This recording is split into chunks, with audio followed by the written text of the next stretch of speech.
Welcome to the 5150 style guitar methods. I'm Mutz Marsh, the Eddie Van Halen geek.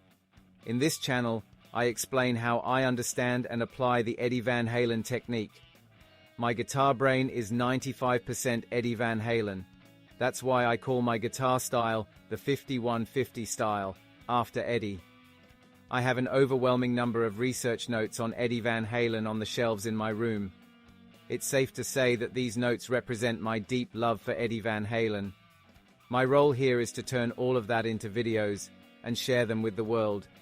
My attempt is to stock the playing techniques I've learned from Eddie so that I can draw from them and use them as my own phrases at any time. There are no tutorials here to help you play Van Halen songs. This is a method for building improvisation that only I can do worldwide. I'm not sure if this will be of any help to everyone, but I would be happy if you could watch it, just to pass the time. Everyone, stay tuned. This time, I want to introduce another useful phrase from Nicolette Larsson's Can't Get Away From You, which we discussed in number 16. After analyzing the phrase, I'll also explain how to apply it in different contexts, so be sure to read until the end. Before introducing the phrase, let's take another look at the overall structure of the guitar solo from Can't Get Away From You, which we covered in number 16.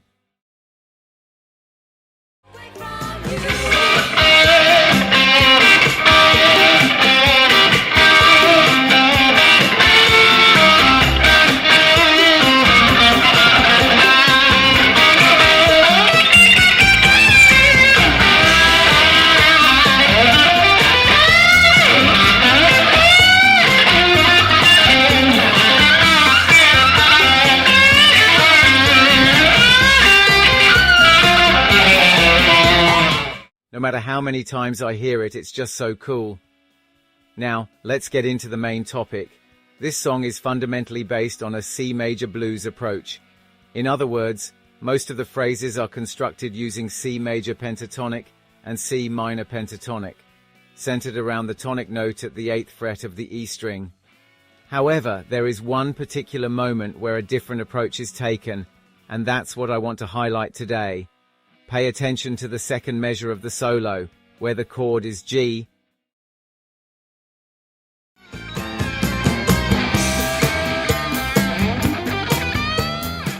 Did you catch what's happening in the second measure? Now let me recreate Eddie's playing in that section.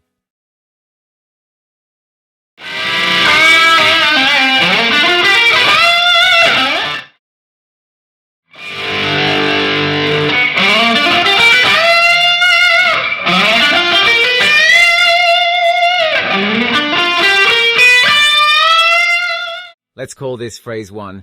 This melody is based on the G major pentatonic scale, with its tonic at 15th fret of the E string. Although the key of the song is C, this phrase is a pinpoint approach to the G chord at that moment. This was also the case with Little Dreamer, which we analyzed in number 16. As I've mentioned before, mixing major and minor pentatonic scales is a fundamental approach in blues and rock and roll. In this phrase, the 15th fret on the D string and the 15th fret on the G string are the notes that exemplify this concept.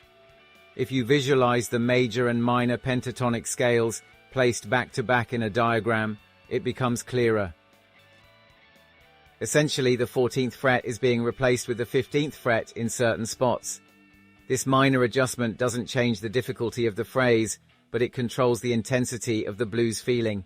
A phrase that sounds bright with the 14th fret suddenly takes on a wild bluesy character when played using the 15th fret. This is a case where the major pentatonic scale serves as the foundation while incorporating a note from the minor pentatonic scale.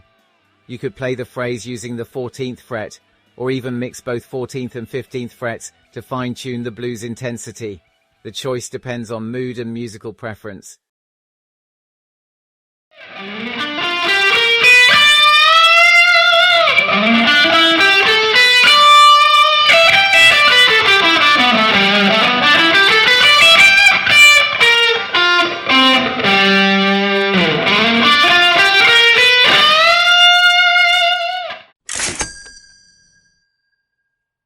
Let's continue the analysis. If we break down phrase 1 in detail, we can see that it outlines the G7 chord tones. Earlier I mentioned that the chord in measure 2 is G, but since this is a blues rock and roll style song, it makes sense to think of it as G7 instead.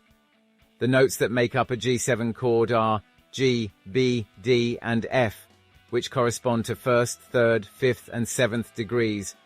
Eddie actually starts approaching G7 in the last beat of the first measure. If you map out the melody, it follows this sequence: B, D, F, G, B flat, B, F. So this phrase is built around the major pentatonic scale, while also outlining the G7 chord tones. In fact, major pentatonic scales naturally contain all the notes of their corresponding major chords. As you can see, the shape overlaps with part of the G major chord. A simplified 3-note chord grip without the root is often used in playing, and adding a whole and half step bend on the 15th fret of the B string gives us the 7th. This turns the melody into a G7 chord outline. Understanding the relationship between major pentatonic scales and major chord shapes can be very useful.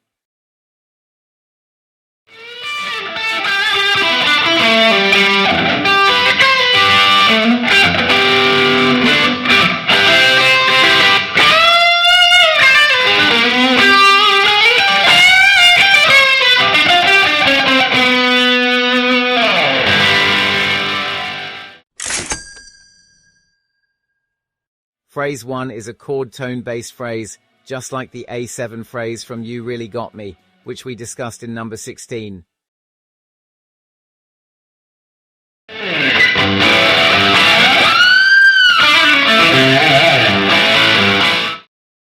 From this point on, I'll refer to the You Really Got Me phrase as phrase 2. Since both phrase 1 and phrase 2 are built around 7th chords, they naturally share many similarities. One striking similarity is the use of a whole and half step bend. In phrase 1, it appears at the end, while in phrase 2, it starts the phrase. I tried connecting the final bend of phrase 1 directly into phrase 2, and it fit perfectly.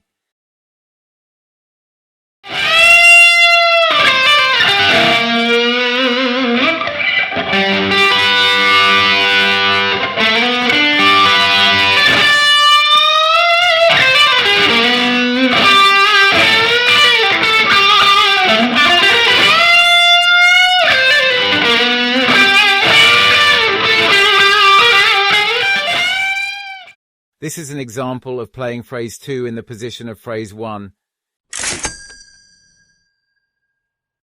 Sorry for jumping back and forth in the explanation, but just to be thorough, let's also replace the position of the original phrase 2.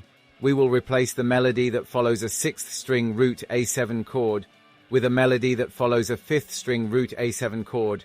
The method is the same as what we did earlier with G7.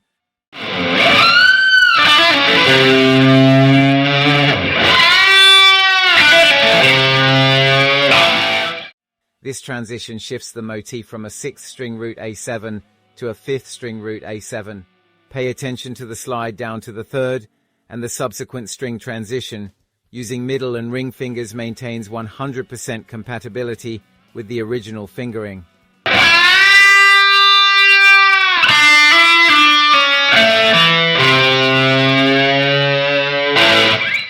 This approach works for E7, D7, C7, or any 6th string or 5th string root 7th chord.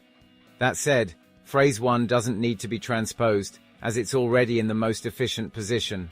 Some phrases lose playability when transposed, so always consider usability before shifting positions.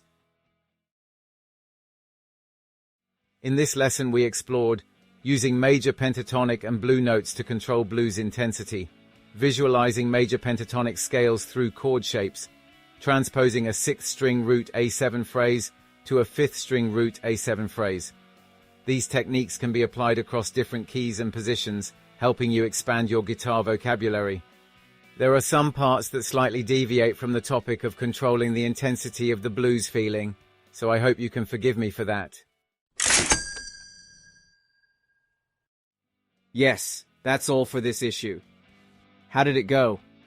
If you like it, please give us a high rating and subscribe to my channel. High ratings and channel subscriptions are my best motivation. Best regards. I will continue to upload useful information for rock guitarists, so don't miss it. Again, what I show in the 5150 style video is just an example of how I understand and utilize the Eddie Van Halen technique.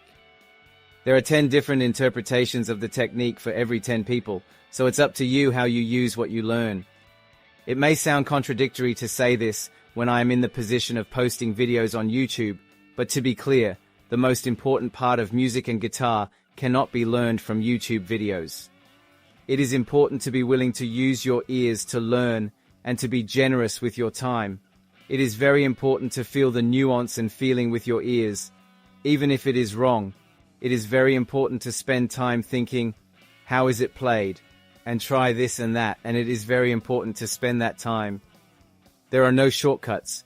That is why I want you to spend as much time as you can with the notes. That's what I think. The watchword is keep on rocking, right? See you soon. Bye-bye.